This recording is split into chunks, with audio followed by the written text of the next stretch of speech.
Assalamualaikum teman-teman. Di video kali ini kami akan menyampaikan materi tentang formulasi strategi bank syariah.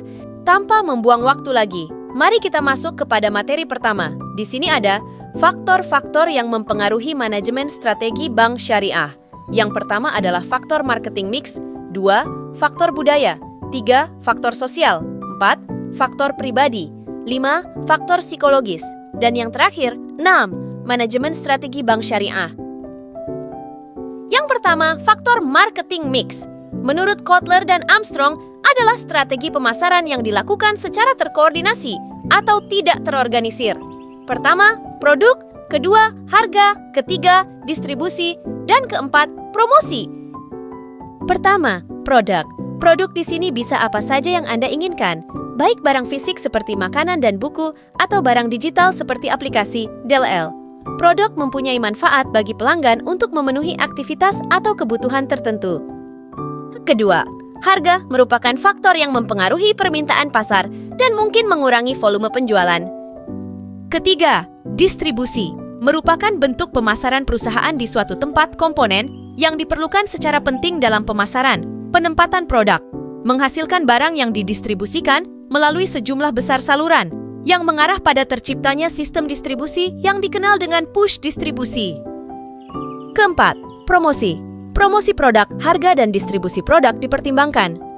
Strategi dalam promosi ini adalah suatu program yang terkendali berdasarkan metode komunikasi untuk membantu perusahaan dalam mengembangkan produknya. Kedua, faktor budaya. Faktor budaya adalah kebiasaan suatu masyarakat dalam menanggapi sesuatu yang dianggap memiliki nilai dan kebiasaan, yang meliputi 1. Budaya, 2. Kelas sosial. Budaya merupakan aspek krusial dari suatu kelompok sosial yang dipengaruhi oleh kelompok budaya lain, yang juga sebagai aspek penentu untuk mengakui keinginan dan usaha yang paling sederhana. Kelas sosial merupakan kelompok orang yang membentuk persamaan dalam status atau dianugerahi komunitas secara aktif, baik formal maupun informal. Ketiga, faktor sosial. Faktor sosial mengacu pada sekelompok orang yang dengan bersama-sama bersepakat dalam meningkatkan hubungan di antara mereka, baik dalam lingkungan komunitas formal maupun informal, yang dipengaruhi beberapa indikator, yaitu kelompok acuan, keluarga, dan peran dan status. Kelompok acuan merupakan kelompok yang memberi pengaruh kelompok secara amanah atau tidak langsung terhadap sikap ataupun perilaku seseorang. Keluarga merupakan objek pembelian konsumen dalam masyarakat, sebuah perkumpulan pembelian. Peran dan status individu yang berpartisipasi dalam beberapa kelompok sepanjang hidup mereka, seperti pekerjaan, keluarga, atau klub, memiliki tingkat keterlibatan yang berbeda-beda. Keempat, faktor pribadi. Faktor pribadi merupakan individu yang dipengaruhi oleh lingkungan terdekatnya dalam mengambil keputusan dan kemudian diungkapkan dalam sebuah karya tulis. Faktor yang mempengaruhinya yaitu usia dan tahap siklus hidup, pola hidup, dan kepribadian diri.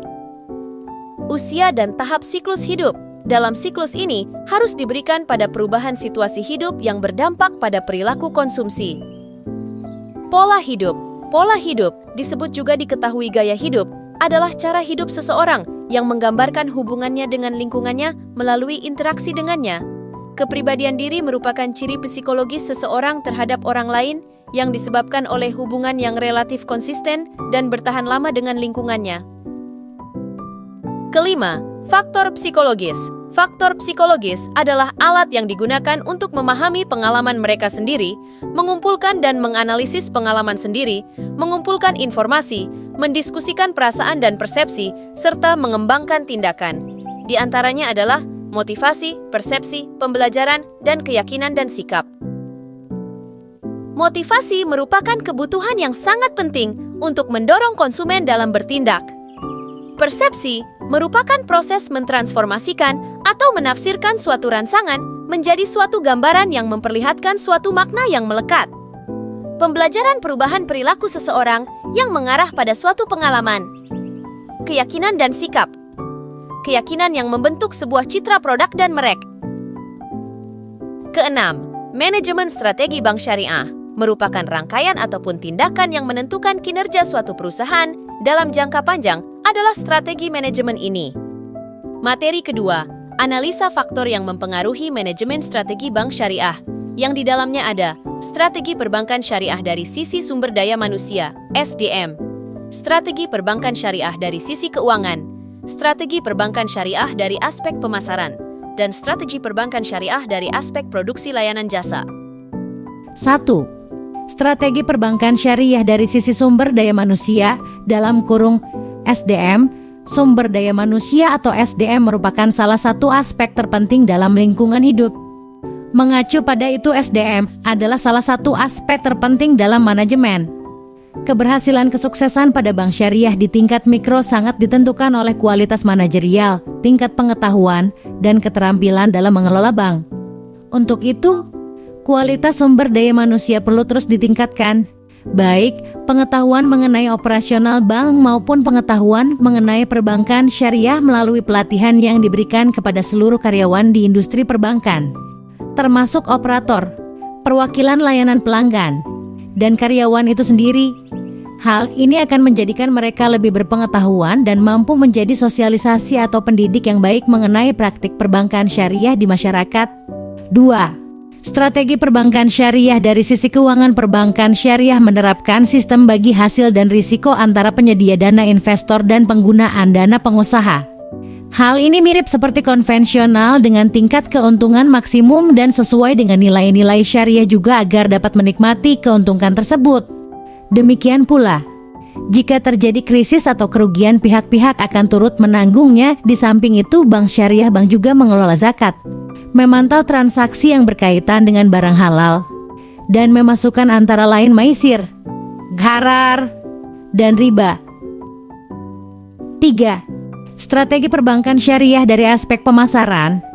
Pemasaran adalah suatu proses sosial di mana individu dan kelompok mengidentifikasi apa yang mereka butuhkan dan inginkan dengan menciptakan, menawarkan, dan dengan penuh hormat menegosiasikan penjualan barang yang bernilai bagi pihak lain. Tujuan sasaran dari itu sendiri adalah untuk memahami kebutuhan-kebutuhan unik pelanggan sehingga produk atau layanan tersebut cocok untuk pelanggan. Strategi perbankan syariah dari aspek produksi layanan jasa. Perbedaan bank konvensional dan bank syariah terletak pada jenis obligasinya. Adanya bunga dan bagi hasil ternyata tidak cukup untuk mempertahankan loyalitas nasabah. Faktor yang dapat mempengaruhi nasabah untuk tetap loyal pada lembaga keuangan. Yang pertama dan terpenting adalah pelayanan prima atau kesempurnaan dalam pelayanan. Keunggulan adalah memberikan bantuan optimal kepada pelanggan untuk memaksimalkan kenyamanan, memenuhi kebutuhan, dan memuaskan harapan sehingga pelanggan tetap setia pada bisnis. Pelayanan yang baik memberikan experience yang baik pula untuk nasabah sehingga dapat menjadikan peluang promosi bagi bank kepada calon nasabah. Baik, kita sudah ada di penghujung video. Terima kasih sudah menonton video pemaparan materi formulasi strategi bank syariah dari kami. Kami akhiri, wassalamualaikum warahmatullahi wabarakatuh.